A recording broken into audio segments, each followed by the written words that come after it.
Baik, Um, Assalamualaikum warahmatullahi wabarakatuh. Selamat siang semua. Hari ini kita akan lanjutkan eh, presentasi tugas besar untuk PRD kelas 6, di mana kelompok 2 ya akan memamerkan dan mempresentasikan hasil kegiatannya terkait eh, pemanfaatan minyak atsiri serai sebagai pengawet alami daging ayam. Saya sampaikan untuk yang online presentasinya kemarin, tolong bawa nanti di tanggal 9 Juni eh, bahan produknya ya, biar saya mau lihat, mau evaluasi lagi yang kemarin dijelaskan. Mudah-mudahan ada ya, masih ada yang bisa dipakai. Dan juga jangan lupa pengumpulan video dan artikel serta ininya poster yang sudah saya undur sampai tanggal 12 Juni. Sampai saat ini belum ada yang mengumpulkan. Baik, terima kasih. Silakan kepada kelompok 2. Harap mengirimkan siapa yang presentasi dan yang ini ya ke ini saya chat. Baik, Pak. Silakan. Oke. Sebelumnya terima kasih Pak Yudhistira atas kesempatannya. Teman-teman semua, izinkan kami kelompok 2 memamer merepresentasikan menjelaskan lebih lanjut terkait ide penelitian kami terkait pemanfaatan minyak atsiri serai sebagai pengawet alami daging ayam. Sebelum kita lanjut, izinkan saya selaku perwakilan kelompok dari kelompok 2 memperkenalkan diri. Saya Aris Sanjaya dengan NIM 1052567 sebagai penjawab. Saya Rida Islami Salama dengan NIM 105257073 sebagai presenter. Saya Ignacia Artanti 105258085 sebagai presenter. Saya Birgita Devina Tasmin dengan NIM 105250055 sebagai presenter. Saya Kasaluna dengan NIM 105258089 sebagai presenter. Dan satu teman kami yang sedang berhalangan hadir yaitu M. Farisha Tarizi dengan NIM 105250005 izin tidak mengikuti kegiatan presentasi pada hari ini. Kemudian akan saya serahkan ke Kelly. Baik, di sini yang melatar belakangi kami untuk memilih minyak atsiri serai sebagai pengawet alami daging ayam ya karena minyak atsiri serai ini mampu berperan sebagai antioksidan yang dapat mencegah proses oksidasi lemak pada daging ayam. Yang dimana nanti sebelum diolah menjadi makanan siap saji, daging ayam ini membutuhkan pengawet atau pengawet alami yang bisa mempertahankan kualitas daging ayam itu sendiri. Sehingga nanti dapat memperpanjang umur simpan daging ayam dan membuat daging ayam itu tetap layak dikonsumsi. Nextnya, tujuan dari pemanfaatan minyak atsiri serai sebagai pengawet alami daging ayam ini sendiri. Yang pertama yaitu menjelaskan peran kandungan senyawa aktif minyak atsiri serai sebagai pengawet alami. Yang kedua yaitu mengevaluasi pengaruh variasi penambahan minyak atsiri serai terhadap umur simpan daging ayam. Dan yang ketiga mengidentifikasi dampak pengaplikasian minyak atsiri serai sebagai pengawet alami terhadap kualitas organoleptik daging ayam segar.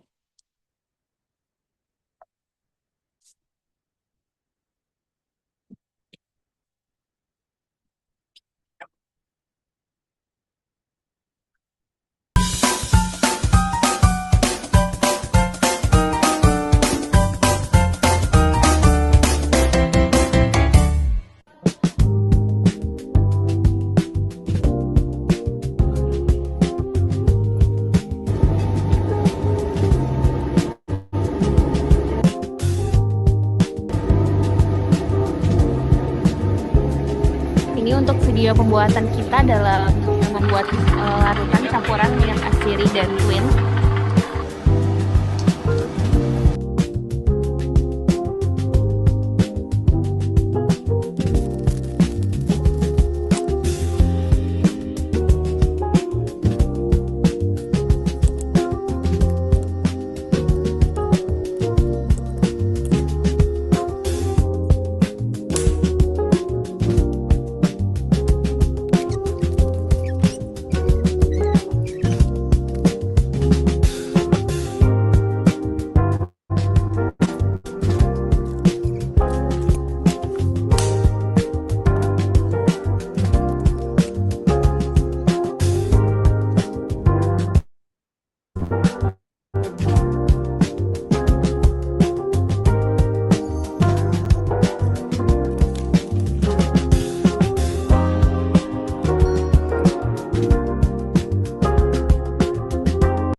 Oke, jadi metode yang kami gunakan itu eksperimen komparatif.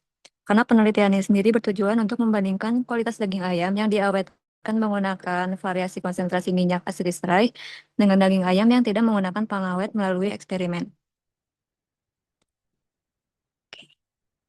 Selanjutnya akan dibahas terkait prinsip dasar yang kami gunakan dalam percobaan kami. Nah, yang pertama terkait kandungan senyawa aktif yang berperan dalam minyak asiri serai dapur. Pada pembahasan kali ini kita fokus pada dua kandungan utamanya saja, yaitu sitral dan furan. Yang sitral pada minyak asiri serai dapur itu terdiri dari isomer geraniol dan phenol. Yang sitral sendiri memiliki peran sebagai antimikroba yang mampu merusak lapisan lipid bilayer pada membran bakteri pembusuk serta dapat memberikan aroma untuk menyamarkan bau amis dari daging ayam. Nah, sedangkan geraniol sebanyak 15,65% berperan sebagai agen antioksidan yang dapat menghambat oksidasi lipid pada daging ayam. Selanjutnya, pada daging ayam sendiri terdapat 75% air, 19 hingga 22,8% protein, dan 0,9 sampai 2,5% lemak. Nah, kualitas daging ayam itu ditentukan oleh parameter tekstur yang berkaitan dengan kapasitas menahan air yang dimiliki oleh protein. Jika dianalogikan, daging ayam itu seperti spons yang berisi air. Serat-serat spons itu merupakan protein yang dapat menahan air supaya tetap berada di dalam spons.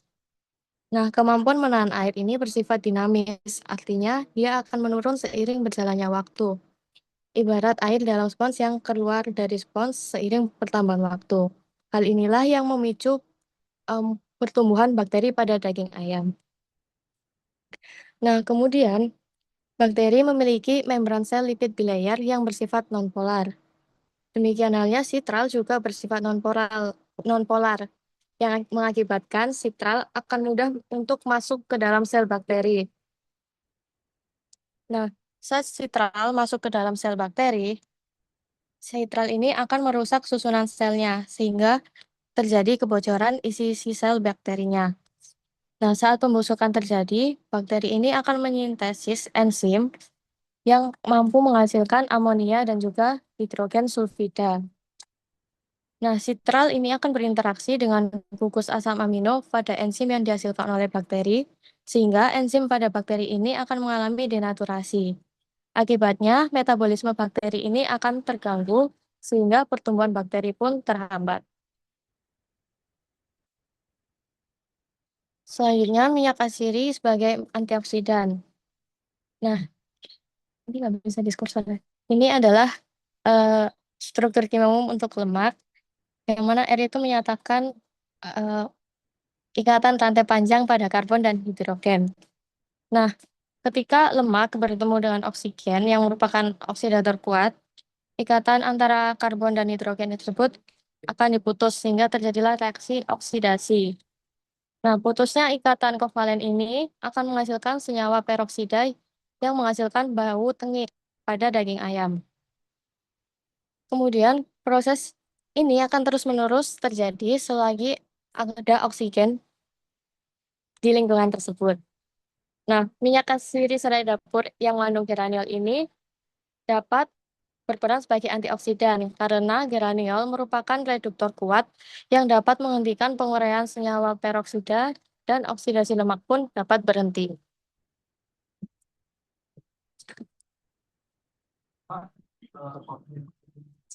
Oke, selanjutnya dalam kimia itu telah kita ketahui bahwa suatu zat dapat bercampur dengan baik jika memiliki polaritas yang mirip. Nah, pada eksperimen yang kami lakukan, air itu bersifat polar dan minyak asiri itu bersifat non-polar. Nah, karena berbeda polaritas, kami membutuhkan twin sebagai emulsifier. Jadi, dia itu akan mengikat air dan minyak sekaligus. Berikut adalah data analisis kami. Ini saat pertama kali dimasukkan ke dalam ziplock, pada 0 jam itu tekstur keempat sampel itu masih padat dan warnanya masih pink dan baunya masih seperti bau daging ayam segar yang tanpa tambahan larutan. Untuk konsentrasi 0,5%, bau daging ayamnya itu lebih dominan dibanding bau larutannya. Sedangkan untuk konsentrasi 1% dan 2% bau si larutannya itu lebih dominan.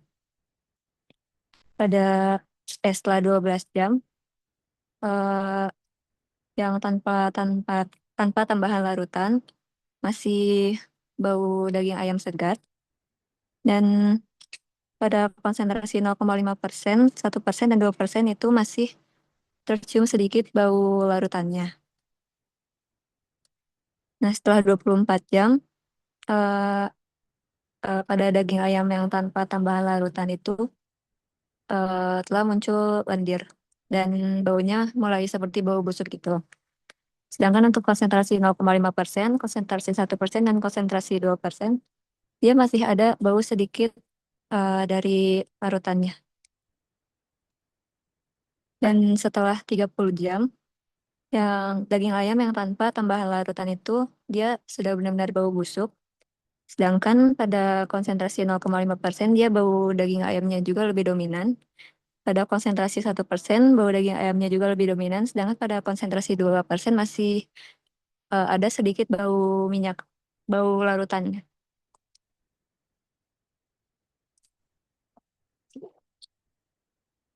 Lalu Lalu untuk output dari penelitian kami ini, untuk daging ayam yang kami awetkan menggunakan minyak atsiri, itu dapat bertahan selama 24 jam di suhu ruang menggunakan campuran larutan minyak atsiri, Twin, dan Aquades. Setelah 24 jam, bau dari ayam tersebut sudah mulai bau dan teksturnya sudah agak lain seperti yang teman saya jelaskan sebelumnya. Untuk kelebihan dan kekurangan dari produk kami, itu yang pertama untuk kekurangannya. Yang pertama, cukup sulit untuk mencari minyak atsiri food grade di pasar swalayan atau di marketplace seperti itu. Lalu yang kedua, wangi minyak atsiri terlalu menyengat sehingga kami mencampurkan dengan Twin dan Aquade supaya baunya tidak terlalu menyengat. Kemudian yang ketiga, jika Twin itu berlebihan maka kurang aman untuk dikonsumsi. Dan yang keempat, untuk penggunaan emulsi itu tidak memiliki RPM yang tinggi, yaitu sekitar 7.000 sampai 12.000 RPM. Nah, droplet besar ini tuh memiliki stabilitas termodinamika yang rendah dan berisiko untuk mengalami pemisahan fase minyak. Jadi kalau misalkan eh, kurang dari 7.000 sampai 12.000, jadinya tidak terlalu menyatu emulsinya seperti itu. Lalu untuk kelebihannya, yang pertama, daging ayam itu dapat bertahan kurang lebih 40 jam konsentrasi 2%, untuk konsentrasi 2%. Lalu yang kedua, tidak perlu menggunakan pendingin untuk mengawetkan ayam, karena kami menggunakan pengawetan ayam ini pada suhu ruang. Lalu yang ketiga, penelitian ini bersifat applicable secara umum, yang dimana dapat lebih aman untuk digunakan. Dan yang terakhir, pengawet yang digunakan itu bersifat alami, sehingga lebih aman dibandingkan pengawet yang menggunakan sintetis. Untuk saran pengembangan dari produk kami, yang pertama, sebaiknya penelitian pengawetan ayam ini memang harusnya dilakukan pada suhu 4-5 derajat Celcius, yaitu di dalam kulkas. Namun, karena keterbatasan kami tidak memiliki kulkas, maka kami menggunakannya pada suhu ruang. Lalu yang kedua, sebaiknya memperhatikan parameter mikrobiologis fisikokimia. Nah, untuk mikroba kontamin dari lingkungan itu merupakan agen utama yang dapat mempercepat pembusukan. Nah, peningkatan jumlah koloni bakteri ini sering eh, seiring waktu penyimpanan itu menjadi indikator dasar bahwa daging telah mengalami degradasi kualitas. Nah, selain bakteri pembusukan, kontaminasi bakteri patogen itu sering ditemukan pada daging ayam. Akibatnya proses penyimpanan dan distribusi yang tidak standar. Lalu, aktivitas mikroba dan enzim proteolitik itu memecah protein menjadi senyawa nitrogen volatil seperti amonia. Proses oksidasi lemak menghasilkan senyawa yang memicu ketengikan dan perubahan aroma. Lalu untuk metabolisme pasca kematian dan aktivitas bakteri menyebabkan perubahan pH jika nilai pH turun di bawah 5, 7, daging dianggap berkualitas buruk. Ini untuk referensi dari kelompok kami. Sebelum kami tutup, apakah ada ingin pertanyaan yang disampaikan? Silakan saya buka pertanyaan dari kelompok. Suara saya terdengar ya? Oke, Irma. Ada lagi. Jadi si Cliff kemana? Nggak ada jawabannya. Ke Richard ya Pak? Ya. Itu lagi haji Pak. Oh, yang itu. Iya, jadi nggak jadi berhalangan hadir. Ya, dia harus dikasih tugas khusus ya. Suruh aja dia yang buat artikel atau posternya.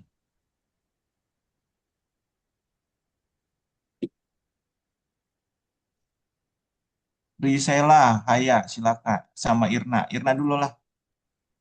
Baik, Pak, makasih. Saya izin nanya. Jadi tadi di-mention kalau setelah digunakan produknya ini ke ayam, itu tuh nggak usah dimasukin kulkas. Nah, nanti si ayamnya ini bakal gimana ya? Pemakaian minyak astirinya tuh bakal ngaruh ke rasa ayamnya nggak setelah digoreng atau dimasak gitu. Terus penggunaan minyak astiri ini tuh harus dipotong kecil-kecil kah pas diaplikasiin ke ayamnya tuh? Ayamnya harus dipotong kecil-kecil atau enggak? Maksudku kayak kalau ayamnya satu ekor langsung diaplikasiin minyak astirnya gitu bisa nggak efektif nggak gitu? Irna kelompok berapa? Kelompok kelompok tiga kalau nggak salah Pak. Kelompok 3, Pak, betul. Iya, Udah lupa kelompoknya belum bubar. maaf. Oke. eh Lanjutnya kita Gimana? tampung dulu Ada ya. nih Pak. Prisela. Oke, makasih banyak Bapak. Izin bertanya buat kelompok 2. Tadi kalian tuh sempat mention twin kan, kayak buat emulsifier gitu. Nah, tapi penggunaan twin itu katanya kalau berlebihan itu juga tidak baik. Nah, gimana sih caranya bisa ngegunain twin yang tepat biar aman dikonsumsi sekaligus bisa menghasilkan pengawetan yang maksimal juga gitu. Makasih. Kelompok berapa? Oh, sebelumnya saya dari kelompok 1. Oke. Ada yang lain? 3 pertanyaan? Nggak ada. Adit, nggak ada Adit. Biasanya mau ngomong. Oke. Silakan kelompok 2. Izin menjawab ya untuk Irna. Tadi aku izin ulang pertanyaannya takut salah tangkap. Jadi intinya kalau misalnya ayamnya dimasukin ke kulkas itu penggunaan minyak asidnya gimana sama itu tuh harus dipotong kecil-kecil kah? Jadi basically penggunaan kulkas ini tuh kayak double protecting untuk pengawetan daging ayamnya aja sih. Arsen izin meluruskan. Jadi Oh, iya, sorry. pertanyaanku tuh tadi kan di-mention kalau misalkan Sorry. setelah pemakaian ini tuh nggak perlu kulkas kan yang di kelebihan tadi kalau nggak salah di set kelebihan. Nah, itu tuh nanti setelah ayamnya dimasak kan astiri dipakein astiri terus nggak dimasukin kulkas. Nah, selama beberapa waktu nanti kalau dimasak ayamnya tuh bakal merubah rasanya nggak sih gitu? Oke. Em, izin jawab, sebenarnya dari kami sendiri tuh belum apa ya, apa namanya tidak tidak memandang dari parameter rasa terkait daging ayam itu sendiri setelah digoreng itu kayak gimana. Sejauh ini parameter yang kami gunakan tuh hanya sebatas apa namanya bau, bau, tekstur dan warna. Selain itu, untuk penggunaan minyak asin itu kenapa apa harus dipotong-potong apa enggak? Lebih efektif dipotong-potong. Kenapa? Karena biar pemerataan senyawa sitral ini tuh dan geraniol ini lebih merata di seluruh daging ayam gitu. Dan kenapa kami menggunakan ukuran ayam yang sama rata? Biar sesimpel apa ya parameter yang berubah-ubah atau sorry bukan parameter, variabel yang berubah-berubah berubah-berubah tuh hanya sekedar konsentrasi si minyak asidnya saja. Jadi kita pengen nge-comparative each other gitu. Untuk untuk yang tadi saya bilang bahwasanya kalau rasa sendiri itu kami tidak apa namanya tidak apa ya tidak tidak melihat dari sudut pandang itu karena apa namanya emang parameter yang kami ambil cuma sebatas bau bau warna sama tekstur itu aja sih. Menjawab gak Irna? Oh, berarti untuk dampak ke rasa makanannya itu belum harus dikaji lebih lanjut ya. Iya, betul. Karena Oke. itu harus melibatkan parameter-parameter lain seperti mikrobiologi, seperti dari sudut pandang biologi dan fisikokimianya. Itu ya sih. Hmm. Ya. Berarti belum menjamin aman juga ya kalau misalkan eh, setelah beberapa waktu dipakein astiri, diawetin pakai astiri dan nggak masuk ke kulkas, itu bakal aman dikonsumsi. Sebenarnya pengaruh suhu itu kan kayak lebih ke double protecting ya, dan kami nyaraninnya ini di suhu ruang ini basically karena menjawab berbagai permasalahan yang ada aja sih. Dan mungkin emang perlu diteliti lebih lanjut terkait apa namanya aman atau enggaknya untuk di jam waktu tertentu. Tetapi karena keterbatasan apa ya kayak pengamatan dan hal-hal yang lainnya, jadi kami cuma bisa sebatas apa namanya ngamatin dari warna, bau dan rasa. Itu aja sih. Sorry maaf, warna, bau dan tekstur. Oke, makasih. Ya, Oke, coba, oh iya, halo, ada, halo Pak. coba lihat ini, putar lagi metodenya tadi videonya, bisa dilihat lagi, biar meyakinkan bahwa itu eh, memang Anda lihatnya tekstur, warna, dan rasa. Sama aroma. Rasa enggak ya?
Ini perlu ada tambahan afternya ya.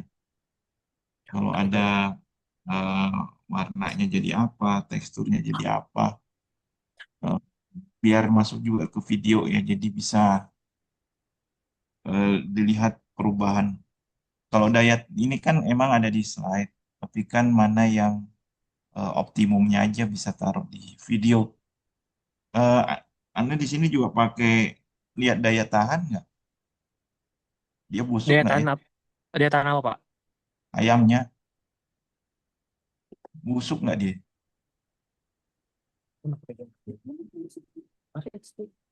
Oh, ya. Berarti daya tahannya lebih ke apa ya? Dari semua parameter yang ada tuh sampai kapan gitu ya Pak? Dia bertahannya. Iya. Siapa yang konsentrasi? Yang kan variasi konsentrasi berbeda-beda. Coba.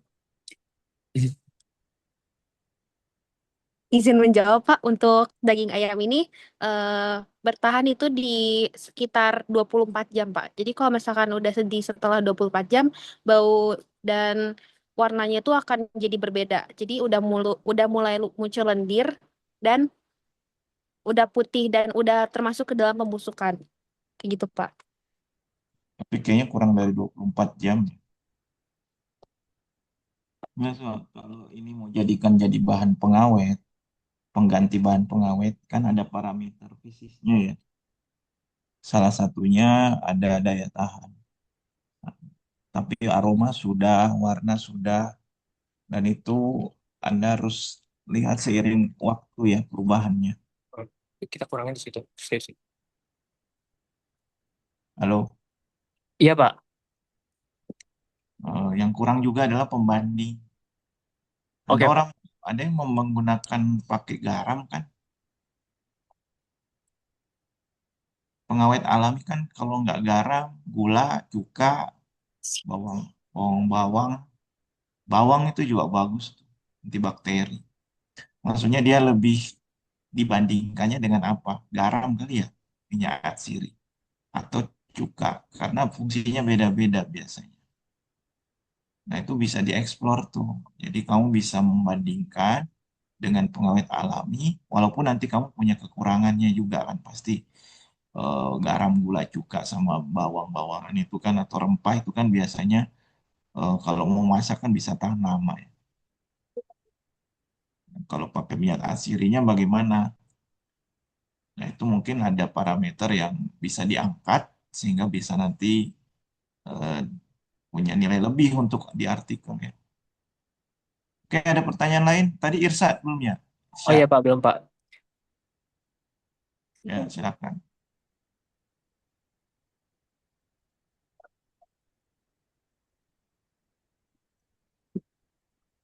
Untuk nomor 2, izinkan kami berdiskusi terlebih dahulu. Boleh nggak, Pak? Oh, boleh. Boleh. Kalau ada pertanyaan lagi silakan. Ini masih cuma dua kelompok yang nanya. Apalagi ngomongin daging ya. Besok dagingan kurban.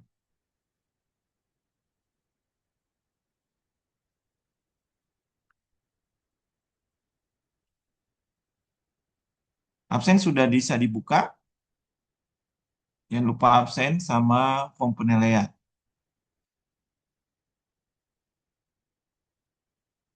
Tidak ada lagi yang bertanya selain Irsya tadi ya.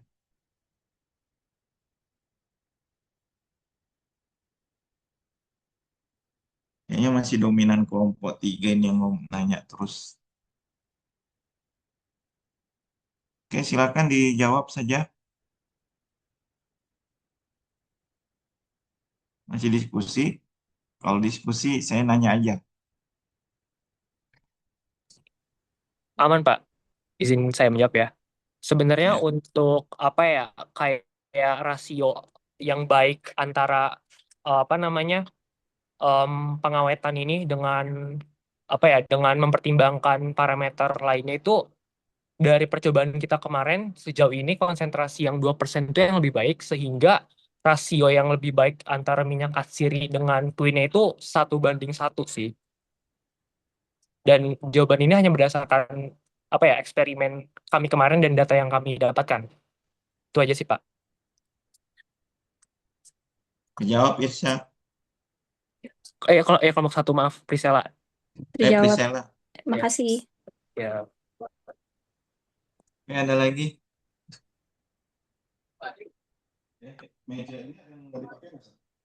Nggak dipakai. Boleh ke kakak. Hah? Ke kakak. Boleh saya minta.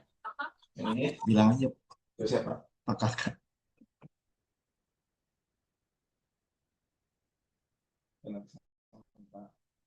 Hmm.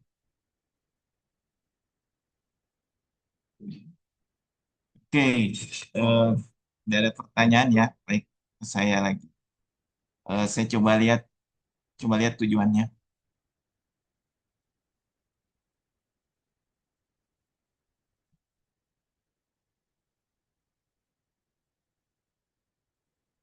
Tujuannya itu kan mau mengganti ya pengawet yang ada untuk menggunakan minyak atsiri dari pengawet-pengawet buatan ya. Cuman pengawet alami tidak disampaikan. Ini lebih ke pengawet kan?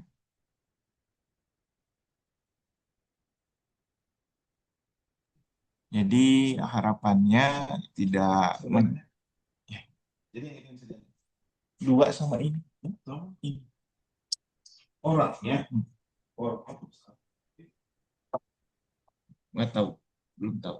Kalau yang saya tahu punya kakak.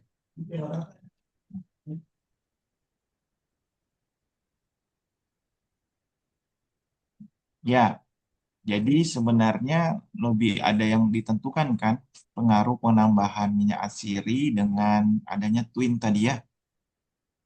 Iya, Pak. Nah, jadi harusnya mengevaluasi komposisi adanya minyak atsiri dan twin yang Iya, Pak. digunakan. Nah, saya tanya sekarang, twin itu fungsinya apa? Ini Pak, Twin kan apa ya, basically kayak emulsifier, dia tuh secara natural kan larutan polar sama non polar itu kan nggak bakal bisa larut ya. Makanya makanya kita bisa makanya kita bilang dari tadi itu emulsi bukan larutan kan. Jadi di bagian si emulsifier ini atau apa si Twin ini tuh ada bersifat yang hidrofobik sama hidrofilik, di mana hidrofilik ini tuh dia bakal berikatan dengan air, yang sedangkan yang hidrofobik ini tuh bakal berikatan dengan sisa sitralnya ini, which is yang non polar. Jadi apa ya, secara keseluruhan peran si twin ini tuh apa ya, kayak penjembatani antara antara si molekul air dengan molekul si sitralnya itu sendiri Pak. Jadi biar tegangannya tuh mereka nggak apa ya, nggak terpisah seperti minyak dan air pada biasa yang nggak ditambahin apa-apa gitu. Itu aja sih Pak. Ya, kalau tanpa twin dilakukan nggak? Kenapa Pak? Tidak pakai twin. Kalau tidak pakai twin nggak bisa, karena pertama kalau misalnya kita langsung larutin dengan air, dia nggak bakal larut, otomatis nanti dispersi dari senyawa sitralnya ini tuh nggak bakal tersebar merata di daging ayam. Terus yang kedua, kalau misalnya kita menggunakan langsung minyak atsiri ke daging ayam ini tuh, karena aroma yang kuat ini tuh, jadi kemungkinan besar baunya ini bakal menutupi apa ya, fresh dari si daging ayam itu sendiri. Jadi kita mempertimbangkan antara fresh si daging ayam itu sendiri dengan apa ya, dengan komposisi pengawetnya itu sendiri. Itu sih Pak. Ya, jadi kandungan senyawa aktif minyak atsiri ini kan kalian sudah jelaskan, jadi nggak usah jangan menjelaskan ya. Tapi ada parameter tadi yang bau, warna, sama tekstur yang mau dilihat seiring jalannya waktu dan butuh pembanding baiknya ya. Ada pembanding dan kontrol. Kalau kontrol itu kan misalnya ada yang betul-betul tanpa tambahan minyak atsiri gimana? Nah, itu belum ya? Untuk tanpa penambahan minyak atsiri sendiri ada Pak tadi. Dia emang busuknya lebih cepat gitu sih. Maksudnya dari Nah, parameternya. Yang ini ada Pak ya. nih, tanpa tambahan larutan, which is itu Berarti cuma air biasa aja Pak. ada kontrolnya, kemudian ada penambahan konsentrasi. Itu nggak berubah ya variasinya ya. Twinnya berubah Pak, menyesuaikan apa ya, menyesuaikan komposisi pelarut dengan apa namanya, pelarut dengan zat terlarutnya, which Nah, is ya. dan di prinsip sainsnya tadi fungsi interaksi antara twin dengan minyak atsiri terhadap komponen yang ada dalam daging ada nggak? Tapi ini lebih ke mencegah adanya timbul timbul bakteri atau yang lain. Kalau dari parameter biologi sama fisikokimia sendiri, kami sendiri nggak ngamatin Pak, karena balik lagi parameter yang kita cuma namatin kayak Ya, parameter fisik sensoring human sense aja sih Pak, biar lebih mudah aja sama orang-orang dikenal. Makanya oke. maka dari itu ini masuk kekurangan apa namanya dari penelitian ini, karena kita perlu lebih mengamati lebih lanjut terkait parameter mikrobiologi sama fisikokimianya. Ya, idenya bagus, cuman penurunannya untuk meyakinkan itu yang kita perlu lihat, terutama penggunaan komposisi yang berubah sama penggunaan twin ya tadi ya. Dan tanpa larutan minyak atsiri dan twin juga yang busuk kan kalau dilihat di situ. Yang pertanyaan saya itu apakah minyak sama dagingnya, minyak dari dagingnya itu membantu penambahan minyak itu atau bisa dilakukan sama daging-daging yang sudah dari freezer. Ini kan daging fresh ya. Iya Pak, jadi penelitian kami ini emang fokusnya di daging fresh saja, jadi nggak apa ya, nggak apa namanya, nggak dari daging yang udah di freezer. Terkait minyak sendiri kan itu tuh untuk lemak ya, dan lemak sendiri itu tadi berperan di prinsip sains. Jadi apa ya, basically lemak ini tuh eh, kalau bakal membantu apa enggak, justru lemak ini tuh malah memperlambat proses pembusukan gitu, karena kan nanti lemak ini tuh bakal di apa ya, bakal berinteraksi dengan si senyawa sitral ini biar biar apa namanya, biar tidak terjadi apa namanya proses oksidasi sehingga memperlambat proses reaksi pembentukan peroksida atau tengik. Iya, caranya eh, apa apa idenya sih bagus, cuman dari segi komposisi kita kan nggak tahu minyak dari daging ayam itu ada berapa ya, berapa jumlahnya. Karena kalau kita tanpa larutan itu kan sudah pasti membusuk dengan oksigen dia ada jadi tengik. Artinya kan kalau istilah sederhananya kita tambahin minyaknya gitu. Jadi biar dia lebih lama kan sebenarnya. Kon- Kalau busuk kan juga bagaimana kondisi minyaknya juga kita nggak tahu ya posisinya. Tapi di sini memang dia menghambat adanya pembusukan. Kan tadi reaksinya tadi lemak tambah oksigen jadi tengik kan, ya nggak? Dan di sini mengalami pembusukannya. eh, Kalau bisa ada ini ya, apa saja yang mempengaruhi kalau ada bau tengik pada daging, ada muncul bakteri gitu-gitu kan? Iya Pak. Nah, pH-nya berarti asam ya. Iya Pak, Kalau kayak asap di sekitar 5-an kurang ya, lebih. berarti saat di tengik pH-nya asam. Jadi dia pH-nya ini basa atau awalnya basa ya, terus dia jadi asam dengan adanya oksigen. Nah, minyak atsirinya sendiri eh, tadi komposisinya paling tinggi 2% ya, paling bagus. Iya Pak, 2%. Ya berarti 3%, 4% mungkin semakin banyak semakin bagus, bisa linear tuh kayak gitu. Kalau lihat grafiknya. Kalau lihat grafiknya seiring waktu semua dari 2%, baik tekstur, warna dan bau itu paling lama.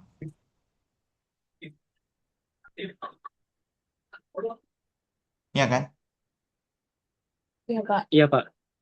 Ya. Jadi kalau dinaikin lagi ada kemungkinan lama.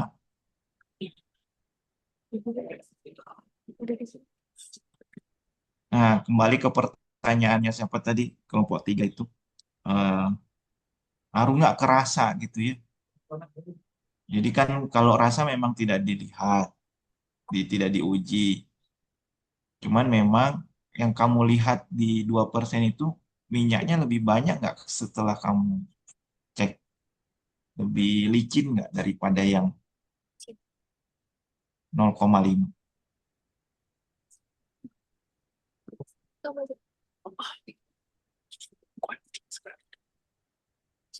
Sama ini, sama ini di latar belakang tidak ada minyak atsiri. Kenapa minyak atsiri dipakai?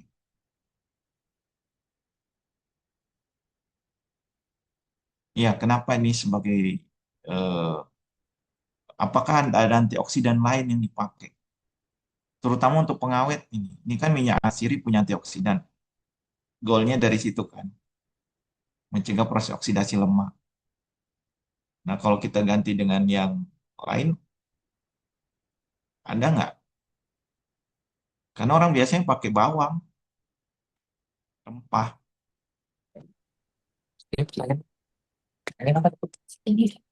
Tadi kenapa pakai minyak kasir ya Pak? Ya, Sebenarnya apa ya kita ngincar ini sih Pak senyawa sitralnya biar dia sebagai antioksidan sama dia Pak saya lupa ya maaf. Iya, antibakteri Pak. Dan kenapa milih minyak kasir ya baik lagi karena apa namanya kandung senyawa sitralnya paling banyak. Itu aja sih Pak. hmm, memang dari situ ya. Iya. Sih. Ya, karena orang-orang biasanya untuk bisa tahan lama ya dikasih bumbu, rempah. Nah, itu salah satu atau garam atau gula ya. Ya, tapi ini harus harus ada bukti eksperimennya tadi sudah ada, cuman afternya belum dibahas sama pembanding. Kalau ada pembanding dengan yang pengawet alami yang lain kan, itu. Dan saya prediksi semakin banyak minyak atsirinya semakin bagus. Coba aja kamu tambahin jadi langsung 10%. Coba 10% gimana? Iya, Pak, baunya. Atau 5% dulu, 5%. Itu ya. Maksudnya langsung ambil yang ekstrim, tapi yang memang orang sering gunakan berapa persen yang biasanya ditambahkan. Itu juga nggak apa-apa. Biar tahu, oh ternyata memang mempengaruhi. Ya kayak misalnya kamu pernah beli itu kan, ikan asin, semakin banyak garamnya semakin awet dia kan ya? Iya Pak, tapi kan makin asin Pak. Jadi kayak, Iya, ya betul Pak. Benar, iya. makin awet sih. Ya, kalau minyak kan sama, kalau semakin banyak minyaknya. Nah, mana yang eh, harus ada juga kelebihan dengan menggunakan minyak atsiri ini. Ya kalau makin asin kan jelek. Kalau minyak tambah minyak nanti tambah kolesterol kan. Ya, Nah, ya Pak. jadi perlu ada inilah kekurangannya ditambah terkait afternya sama pembandingnya yang digunakan kalau bisa ada tambahan dan eh, cuma diuji 5%. Hmm, Berarti sudah bayang kalau masih bisa diuji 5% ya. Baik, ada pertanyaan? Tidak ada. Oh, tidak ada. Saya cukupkan untuk kelompok 2. Nanti tolong yang tadi saya sampaikan ditambahkan di poster, artikel maupun di apa namanya, diperbaikan presentasi. Dan videonya juga tolong semuanya. Kemarin kan sudah saya sampaikan, videonya jangan cuma metode saja, kalau bisa hasilnya dan ada penjelasan sedikit dari hasil optimum yang diberikan, hasil optimumnya. Ya. Itu saja mungkin dari saya. Terima kasih, jangan lupa absen dan mengumpulkan lembar penilaiannya. Ditutup. Oke, silakan ditutup. Sebelumnya terima kasih Pak Yudhistira dan teman-teman sekalian yang sudah menyaksikan presentasi kali ini. Kurang lebih mohon maaf, kami kelompok 2 izin pamit undur diri. Wassalamualaikum warahmatullahi wabarakatuh. Oke, terima kasih semua. Sampai ketemu di tanggal 9 ya untuk kelompok Udah terakhir. gak sih?